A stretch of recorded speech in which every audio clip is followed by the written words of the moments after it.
విశాఖలో త్వరలో అమలు మధ్యాహ్న భోజన పథకానికి స్టీమ్ బియ్యం మంత్రి నాదెళ్ల మనోహర్ రేషన్ పంపిణీ గుజరాత్లో అహ్మదాబాద్ సూరత్ ఆనంద్ వల్సాడ్ జిల్లాలో ప్రయోగాత్మకంగా అమలు చేస్తున్న central bank digital currency CBDC విధానం త్వరలో ఏపీలోని విజయవాడ విశాఖపట్నం అమల్లోకి తేనున్న రాష్ట్ర పౌర సరఫరాల శాఖ మంత్రి నాదెళ్ల మనోహర్ ప్రకటించారు. ఆయన మంగళవారం ఢిల్లీలో తమ శాఖ సమస్యల మీద కేంద్ర ఆహార ప్రజా పంపిణీ వ్యవహారాల మంత్రి ప్రహ్లాద్ జోషితో పాటు వివిధ ప్రభుత్వ శాఖల కార్యదర్శులతో సమావేశమయ్యారు. అనంతరం ఏపీ భవన్లో విలేకరులతో మాట్లాడారు. చౌకదారుల దుకాణాల ద్వారా అందించే బియ్యం పంచదార లాంటి వస్తువులు గుజరాత్ తరహాలోని మేము కూడా central bank digital currency CBDC ద్వారా అందిస్తామని కేంద్ర మంత్రికి చెప్తే సానుకూలంగా స్పందించారు. ఈ కొత్త విధానం కింద ప్రతి కుటుంబానికి ఒక డిజిటల్ వ్యాలెట్ ప్రారంభిస్తాం.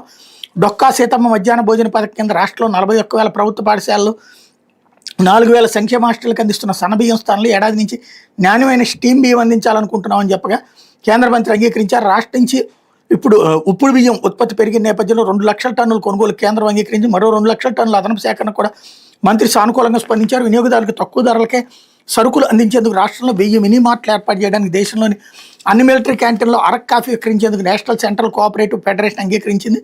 చమురు సంస్థలు పౌర సరఫరాల శాఖ మధ్య సమాచార లోపం కారణంగా రాష్ట్రంలో డీజిల్ పెట్రోల్ ఎల్పీజీ కొరత వచ్చిందంటూ కేంద్ర పెట్రోలియం శాఖకు నివేదించామని మనోహర్ చెప్పారు.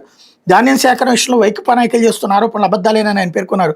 కేంద్ర ప్రజా పంపిణీ వ్యవస్థ ద్వారా పేదలకు సబ్సిడీ రూపంలో అందిస్తున్న మొత్తాన్ని రిజర్వ్ బ్యాంక్ జారీ చేసి డిజిటల్ రూపాయి రూపంలో లబ్ధిదారుల ఖాతాలో పంపుతుంది. బియ్యం పంచదార ఇతర వస్తువులపై అర్హులైన కుటుంబాలకు నెలవారీగా అందించే సబ్సిడీ మొత్తాన్ని రేషన్ కార్డులతో అనుసంధానమైన ఫోన్లలో డిజిటల్ వ్యాలెట్లు ఏర్పడి దానిలో జమ చేస్తారు. దీంతో ఆ రేషన్ దుకాణంలో లభించే ఏ వస్తువునైనా కొనుక్కోవచ్చు. బయోమెట్రిక్స్ వేయాల్సిన అవసరం ఉండదు. లావాదేవీల వేగం పెరుగుతుంది. ప్రభుత్వం నుంచి తమకు ప్రతి నెల ఎంత సబ్సిడీ అందుతుందో వినియోగదారులకు స్పష్టంగా తెలుస్తుంది. రేషన్ డీలర్లకి మార్జిన్లు రియల్ టైంలో అందుతాయి అన్నటువంటి వార్తని హైలైట్ చేశారు.